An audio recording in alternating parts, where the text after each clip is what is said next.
귀한 헌금 우리 다음 세대를 위해서 교회가 고민하며 사용하도록 하겠습니다. 우리 앞뒤좌우로 한번 인사하실까요? 오늘도 하나님 만납시다. 여러분, 과학 문명은 점점 더 발달하고 있는 것 같습니다. 전자제품을 사보시면 요즘은 그냥 뭐 10년 쓴다 이런 개념은 없는 것 같아요. 빨리빨리 변하고 있습니다. 경제적으로도 많은 발전이 거듭되고 있고 우리는 이미 풍요로운 세상에 들어온 것 같아요. 그런데 세상은 이렇게 살기 좋은데 왜 문제들은 더 많이 생기고 있는 걸까요? 특히 사회 문제는 더 심각해지고 있는 것 같습니다. 청소년들은 더 많이 방황을 하고 있어요. 술이나 마약, 도박에 헤어나지 못하는 사람들은 점점점 늘어나고 있고, 이런 도박, 중독 이런 것은 이제 TV 속에만 보는 사람들이 아니라 우리 주변에 볼 수 있는 그런 문제로 대두되고 있습니다. 여러분, 바쁘게 살아가죠. 어느 날 문득 내 자신을 뒤돌아보니까 그냥 인생이 허무한 거예요. 삶의 의미가 없어지는 거죠. 부산에 가시면 진짜 멋진 그 절경이 있는 데가 있어요. 달맞이 고개라고. 해운대에서 이제 송정으로 넘어가는 고개가 있는데요. 그 고개에 해월정이라는 멋진 진짜 절경이 있는 곳이 있어요. 달맞이 고개. 그래서 제가 대학생이었던 90년대 초반에 그 달맞이 고개 커피 자판기가 1억을 벌어요. 워낙 사람들이 많이 커피를 많이 뽑으니까. 그 주변에 진짜 좋은 집들이 있어요. 사람들이 소원이거든요. 거기 살아보는 게. 별장들이 참 많은데 재밌는 거는 거기 사시는 분들의 자살률이 높아요. 바다를 보니까 너무 예쁘거든요. 너무 경치가 좋아요. 너무 경치가 좋은데 어느 날 보니까 바다가 자기한테 손짓을 한대요. 뛰어내려라, 뛰어내려라. 그리고 그냥 뛰어내려 버리는 거예요. 여러분, 2019년 자살률이요. 우리나라 자살률이 10만 명당 26.9명입니다. OECD 국가 중에 1위예요, 1위. 2020년 9월 22일 날 발표한 전년도 19년도 사망 통계인데요. 한국의 평균 자살률이 25명쯤 됩니다. 이 사망 원인의 1위는 암이고요, 암. 자살률은요, 우리나라 사망 원인의 5위입니다, 5위. 그 다음 사진 보여주세요. 40대부터 자살률은 30명 이상이고요. 더 심각한 문제는 70대 이상이 45명이 넘어섰습니다. 예전에는 그냥 젊은 사람들만 그랬는데 이제는 더 힘들어졌다는 거죠. 더 아픈 것은 작년 대비 19년 대비 2020년 자살률의 10대, 20대 자살률은요 날마다 증가하고 있는데 10대는 2.7%, 20대는 9.6%, 거의 두 자리로 증가하고 있답니다.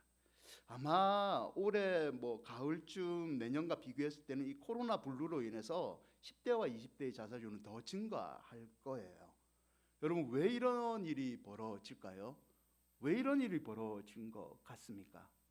여러 가지 이유를 우리는 찾을 수 있지만 우리의 도피처, 우리의 안식처, 우리가 위로받을 곳이 없기 때문입니다. 세상에 지치고 실망한 사람들이 피할 곳이 없는 거죠. 우리는 코로나라는 겪어 못한 병을 경험하고 있어요. 너무 힘들죠. 이게 전방위적으로 힘든 겁니다. 그냥 질병만 조심하면 되는 게 아니라 사람들의 관계도 어려워지고 경제적으로도 어려워지고 이렇게 삶의 전방위적으로 힘들어지기 때문에 우리는 이런 자살이란 극단적인 선택을 고민하게 되죠. 몇 년 전에는 메르스라는 큰 질병이 우리를 찾아온 적이 있었죠. 여러분, 그러나 인류 최악의 질병은 죄입니다. 죄. 인류 최악의 질병은 죄죠. 이 죄는요 치사율 100%입니다. 100%. 인생의 모든 것을 초토화시키고 사람을 절망으로 결국에는 죽음으로 내모는 게 이 죄입니다. 그렇다면 우리 인생에게는요 이런 죄를 피할 수 있는 진짜 피난처가 없는 걸까요? 여러분, 이스라엘 백성이 광야에서 40년 동안 훈련을 받고 드디어 가나안 땅에 들어가게 됩니다. 7년 가나안 정복 전쟁을 치르고요. 정복할 땅을 각 지파에게 여호수아가 하나님의 명령을 받아서 분배를 합니다. 여호수아 19장 51절인데요. 제사장 엘르아살과 눈의 아들 여호수아와 이스라엘 자손의 지파들 족장들이 실로암에 있는 회문 여호와 앞에서 제비를 뽑아 나눈 기업이 이러하니라. 이에 땅 나누는 일을 마쳤더라. 여러분, 40년 동안 광야 생활의 훈련을 받고 7년 정복 전쟁을 치열하게 치른 다음에 이제는 땅 분배하는 일을 마쳤더라라고 19장에 기록되어 있습니다.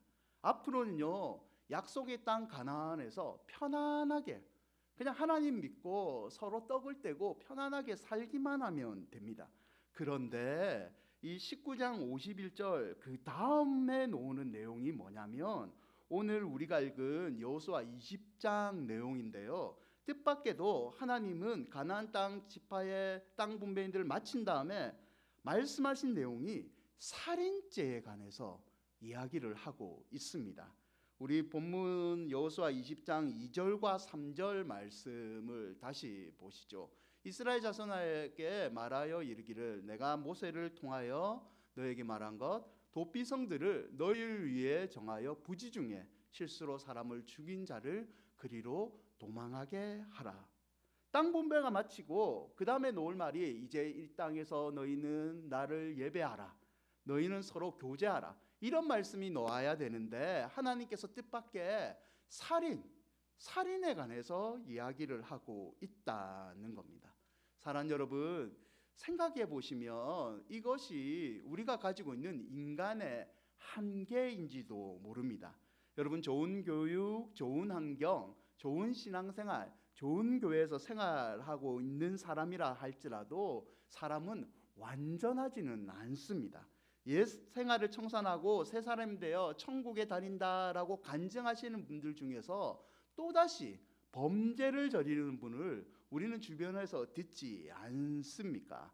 그러므로 사람은 평안한 상태에서도 늘 죄의 방심해서는 안 되고 또한 내 주변의 사람이 어떤 죄를 범할지라도 그를 함부로 정죄해서는 안 된다는 것을 하나님이 오늘 보여주고 있는 겁니다.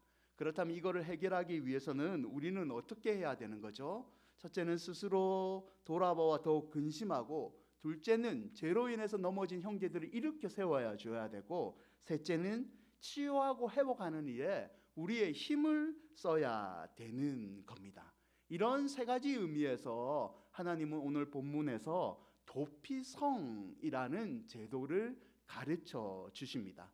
여러분, 도피성은요, 사람을 죽인 자, 특별히 부지중, 알지 못하는 중에 실수로 사람을 죽인 자를 보호하기 위해 하나님께서 제정하신 제도입니다. 여호수아 20장 2절과 3절을 다시 보시면 너희에게 말한 도피성들을 너희를 위하여 정하여 부지 중에 실수로 사람을 죽인 자를 그리로 도망하게 하라라고 되어 있습니다. 사진 하나 보여주시죠. 지도인데요. 이 도피성은 이스라엘에 6개가 있어요. 요단강을 중심으로 팔레스타인 서쪽에 3개, 갈릴리 산지의 게데스, 그 다음에 세겜, 그리고 헤브론 보이시죠? 요렇게 3개가 있고 요단강 다시 동편으로 3개, 벳셀, 길르암, 라못, 그리고 골란이라는 6개 성읍이 북부, 중부, 남부에 골고루 하나씩 이렇게 정해져 있습니다. 팔레스타인 땅 어디에서라도 도피성에 도망가는 데는 하루면 충분합니다. 대략 48km 이내에 도피성은 마련되어 있습니다. 여러분, 실수로 사람을 살인하는 자는요, 이곳에 피신을 합니다. 피신을 하고 정당한 재판을 받게 됩니다. 고의가 나는 고의로 사람을 죽이지 않았습니다. 이게 입증이 되면 이 도피성에 머무르는 한은 죽음, 사형을 면할 수 있는 제도입니다. 여러분, 사랑하는 여러분, 이 도피성의 제도에는요, 인간의 생명을 기이 여기시는 아버지 하나님의 마음이 잘 담겨져 있어요. 도피성에 관한 말씀을 자세히 보시면 우리를 불쌍히 여기시고 어쨌든지 용서해 주시려는 긍휼의 하나님의 마음이 나타나 있습니다. 여러분, 하나님은 우리의 연약함을 잘 이해하시는 분이십니다. 아멘. 하나님은 우리를 어쩌든지 불쌍히 여기시고 복을 주시기를 원하시는 분이십니다. 아멘. 그래서 하나님께서는 우리가 행한 일에 여러분 결과만 보지 않는다는 거죠. 심지어는 우리가 큰 죄를 범할지라도 그것이 연약해서 인간이기 때문에 본의 아니게 내가 알지 못하는 가운데 죄를 지었다면 하나님께서는 우리를 긍휼히 여기사 용서해 주시는 분입니다. 여러분, 도피성 제도는 이 사람의 생명, 성도를 귀히 여기시는 하나님의 배려에서 나온 것입니다. 조금 살펴보시면 이렇죠. 당시 이스라엘 사회에서는 사람이 억울하게 죽임을 당할 때 그의 가족이나 친척 중 한 사람이 그 사람을 찾아가 보복, 죽일 수가 있습니다. 민수기 35장 19절의 말씀인데요.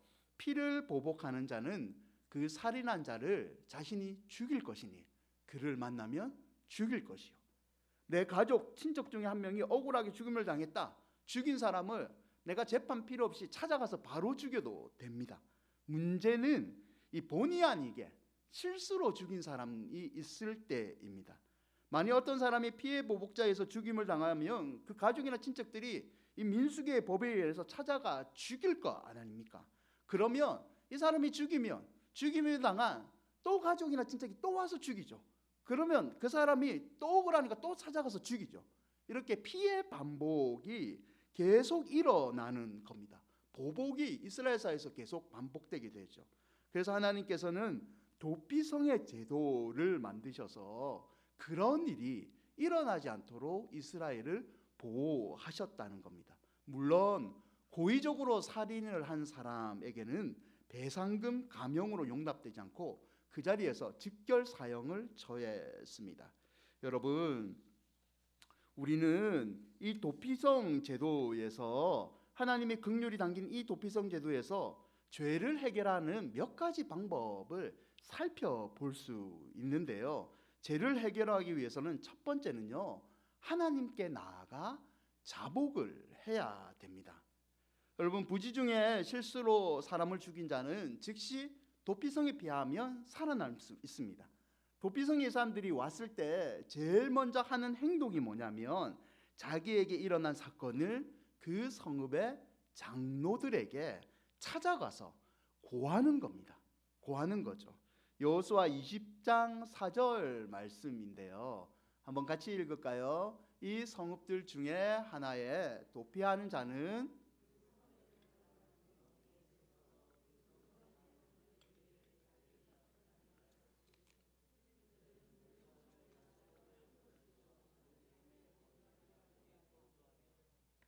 여러분, 도피성에 찾아온 사람들이 제일 먼저 하는 행동은 뭐냐면 숨는 게 아니라 그 성읍의 지도자인 장로들에게 찾아가서 내가 실수로 알지 못하는 가운데 이런 살인죄를 저질렀습니다 라고 솔직하게 정직하게 자기 범죄를 아뢰는 게 가장 도피성에서 먼저 해야 될 행동이었습니다.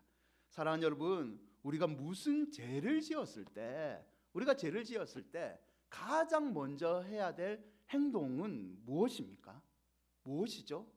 즉시 하나님께 나아가서 자복하고 회개를 해야 되는 것입니다.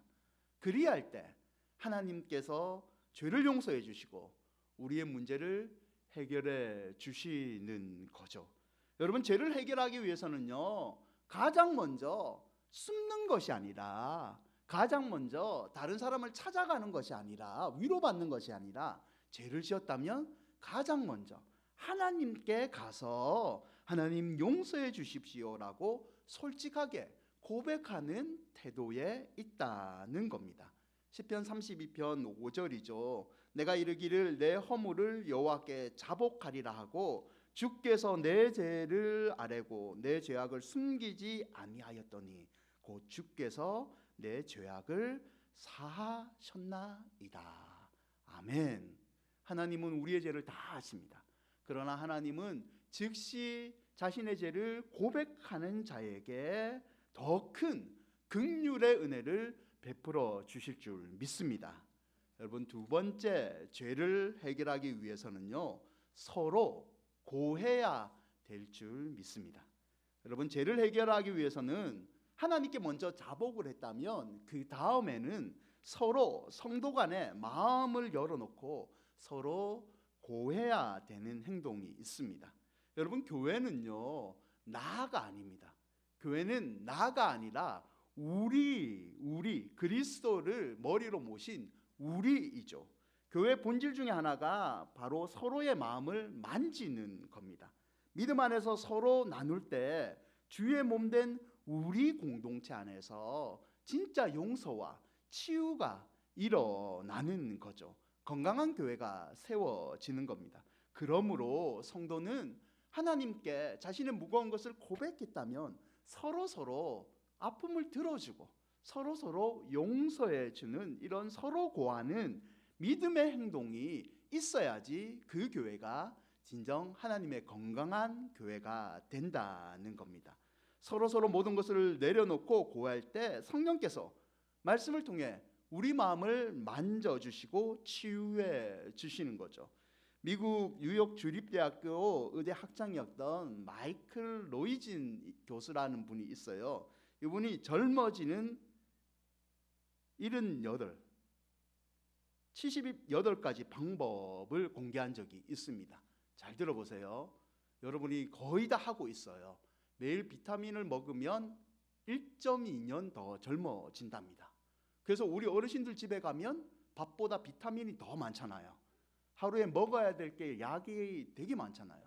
매일 아침, 이거는 중요합니다. 아침 식사를 거르지 않으면 1.1년이 젊어지고 많이 웃으시면 1.7년이 젊어집니다. 항상 배우시면 2.5년, 손과 식품을 자주 씻으면 0.4년, 안 튀긴 생선을 주 3회 먹으면 최고 3년. 엄마들이 너무 힘들어요. 근데 애들은 너무 좋아하죠. 일정한 시간에 숙면을 취하시면 3년이 젊어집니다. 담배를 끊으시면 8년, 그리고 대기오염에 노출되면 2.8년 늙어진다는 말이에요. 한갑을 피우면 8년. 근데 스트레스를 받으면 해소할 방법을 찾지 못하잖아요. 30년 늙습니다. 그래서 우리 어르신들 그러잖아요. 화병으로 죽는다는 것이 여기에 해당되죠. 여러분, 반대로 스트레스를 받은 친구를 방문해서 위로를 하면요 8년이 젊어진대요. 그리고 그런 친구를, 내가 위로하는 친구를 피하면 8년이 늙어버린답니다. 믿거나 말거나. 근데 어느 정도는 공감을 하시죠. 여러분, 심한 스트레스를 해소할 방법이 없으면 30년이 늙는답니다. 사랑하는 여러분, 주 안에서 우리가 신앙생활을 하는 이유가 여기에 있지 않습니까?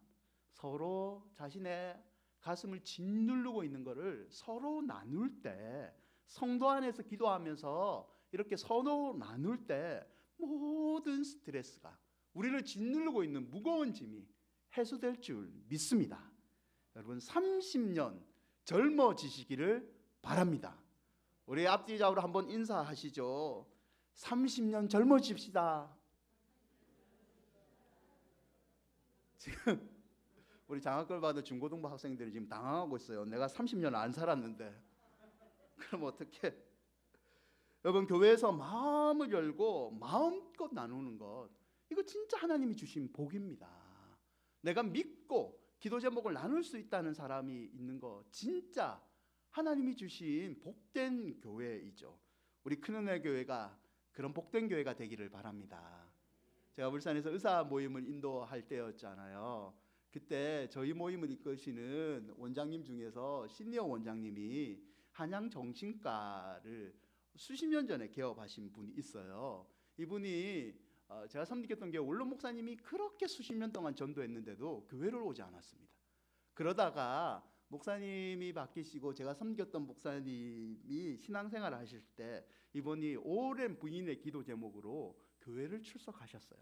그리고 예수님을 믿으시고 자기가 늦은 나이에 예수님을 믿었기 때문에 너무 미안하다, 어떻게 도울 방법이 없을까라고 해서 마침 제가 맡고 있던 교구에 의사들이 서로 이제 교제를 할 교제권이 없어서 그 모임을 만들게 됐고, 이분이 후배 의사들을 위해서 내가 이 모임에 헌신하겠다, 그리고 기회가 되면 교회가 선교 나갈 때 내가 가진 재능을 한번 하나님께 기부를 하겠다 마음을 먹으신 적이 있어요.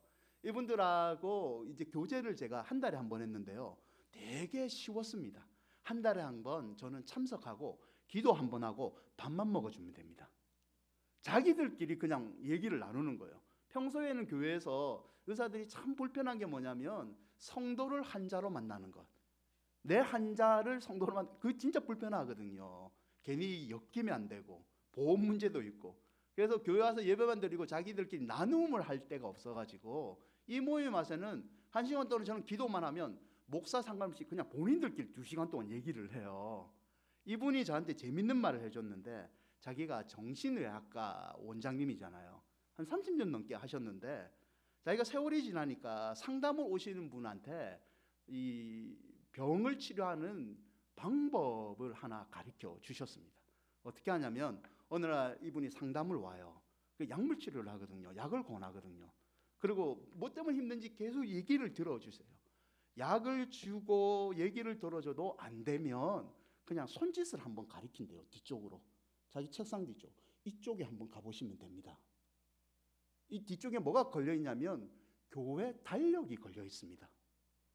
그래서 약으로 안 되고 상담 치료도 안 되면 교회 한번 가보시라고. 자기가 권면을 한대요. 왜 그러냐라고 제가 또 물어봤죠. 물어보니까 자기가 30년 이렇게 치료를 해봤는데 교회 가니까 정신 상담 치료의 모든 요소가 다 있대요. 그러면 생각해 보세요. 교회 오시면 찬양 부르다가 우시죠. 눈물로써 스트레스가 해소된대요. 가다가 저같이 가끔 이렇게 웃기는 목사 만나면 가끔씩 불쌍해서 웃어주시잖아요. 그러면 울고 웃는 이 감정을 해소하는 모든 요소가 교회에 있기 때문에 찬양하다가 박수 치시잖아요. 너무 건강 좋아지잖아요. 이런 요소가 교회에 있기 때문에 교회 가시면 정신의 병이 치유된다라고 저한테 전문의가 한번 가르쳐 주신 적이 있습니다. 사랑하는 여러분, 서로 나누는 것, 인간의 학문과 상식으로도 대단히 중요한 일입니다. 그러나 신앙의 관점으로서는요, 성령께서 친히 오셔서 우리의 마음을 어루만져 주시고 위로해 주시는 거죠. 세상 어디에도 경험할 수 있는 그 위로와 치유의 회복의 능력이 하나님의 우리 공동체인 우리 큰은혜 교회에 있는 줄 여러분 믿으시기를 바랍니다. 코로나19의 이 어려운 사태가 조금 안정화되면 여러분 그때 교회 소그룹 모임에, 그게 여선교회 모임이든 다락의 모임이든 여러분 참여해 보십시오. 하나님께 모든 것을 구하고 받은 은혜를 여러분의 지체들과 나눌 때 기쁨이 쌓이는 복이 있으시기를 축원드립니다. 여러분, 죄를 해결하기 위해서 첫째는 하나님께 나아가 자복해야 됩니다. 둘째는 서로 고해야 됩니다. 그리고 마지막 세 번째는 대제사장이 죽기까지입니다. 도피성이 도망친 사람은 여러분 절대로 도피성 밖으로 나가면 안 됩니다. 밖으로 나가면 피해 보복을 당합니다. 보호를 받을 수 없죠. 그러면 이 살인자들은 언제까지 도피성에 머물러야 되는 걸까요? 그 답은 대제사장이 죽을 때까지입니다. 여호수아 20장 6절인데요. 우리 함께 읽을까요? 그 살인자는 회중 앞에 서서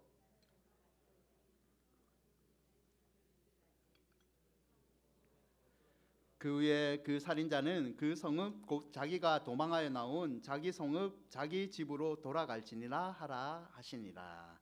아멘. 여러분, 대제사장이 죽으면 그 살인자는 모든 살인 혐의가 없어지고 무죄 판결을 받고 고향으로 귀유할 수 있게 됩니다. 이해하기 어려운 이상한 일이 아닐 수 없습니다.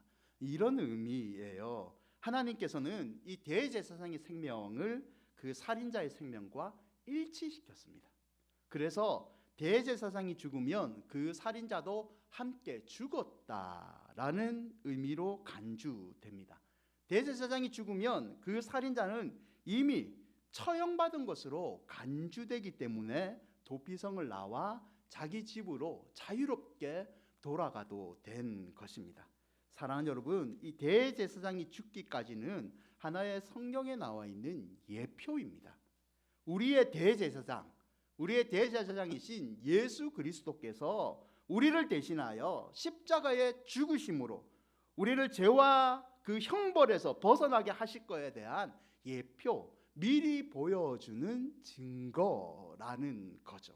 사랑하는 여러분, 예수 그리스도께서 우리를 위해서 죽으셨습니다. 아멘. 아멘. 여러분, 우리는 믿음으로 주님과 연합되어 죄의 몸이 십자가에서 죽은 것으로 간주된 겁니다.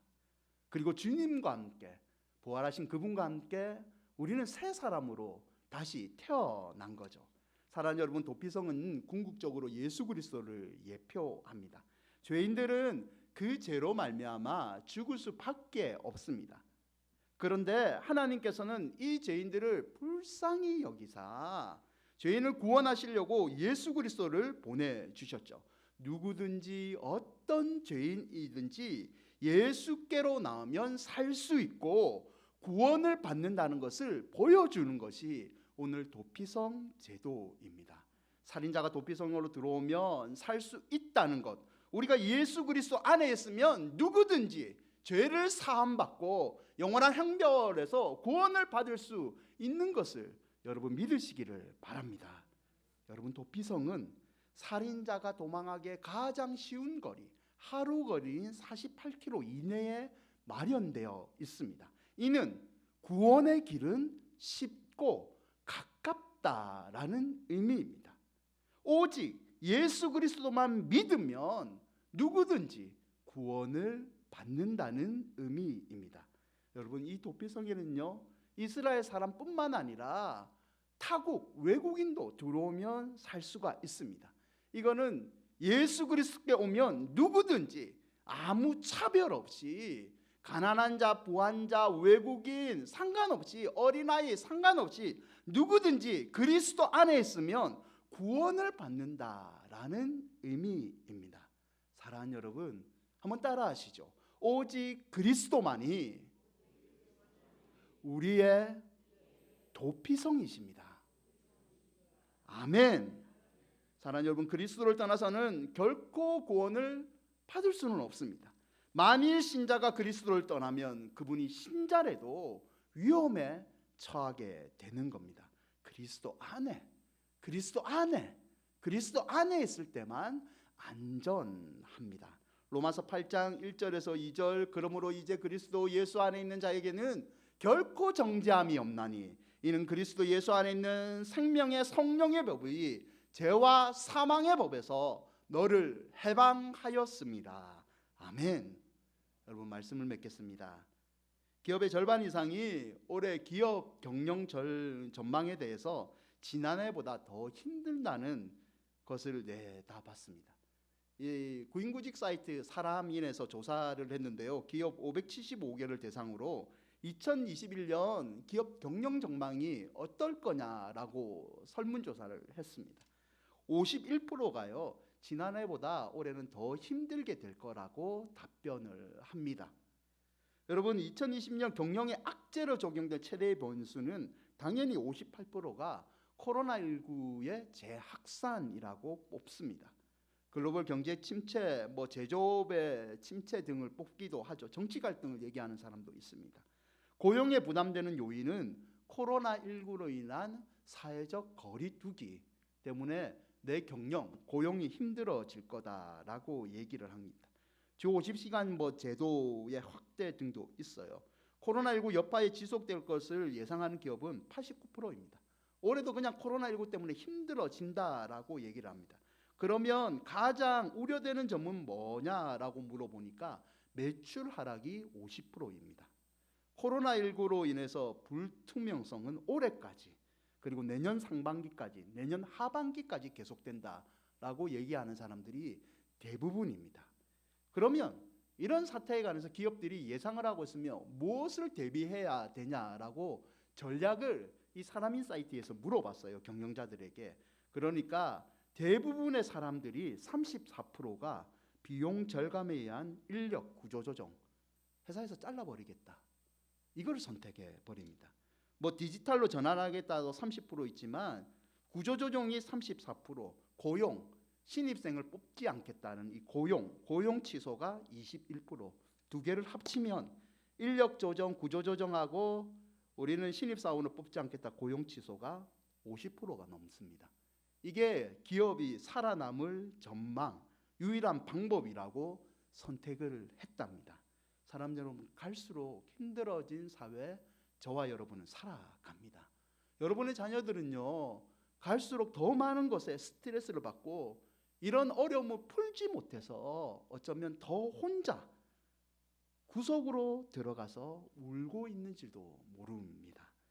여러분, 주님께서는 십자가의 죽으심으로 저와 여러분을 구원해 주셨습니다. 우리는 이 땅을 살면서 도피성이신 주님에게 피해야만 하는, 그래야만 살 수 있는 죄인이라는 것을 여러분 잊지 마십시오. 주님께 피하지 않으면 사단과 사망의 권세 안에 매이게 되고 영원한 지옥의 형벌을 받게 됩니다.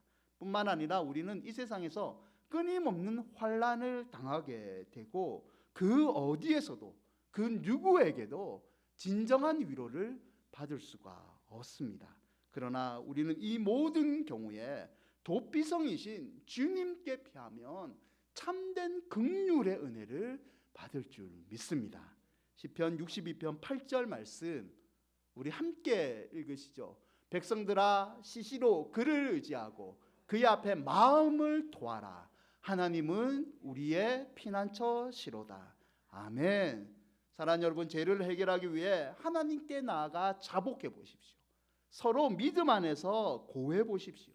대제사장이 죽기까지 우리의 영원한 대제사장이신 주님께 모든 것을 의지해 보십시오. 그리할 때 도피성이신 주님이 참된 생명과 위로를 내려주실 줄 믿습니다. 아무쪼록 도피성 되신 주님 안에서 모든 문제를 해결함 받고 승리하시기를 주의 이름으로 축원드립니다.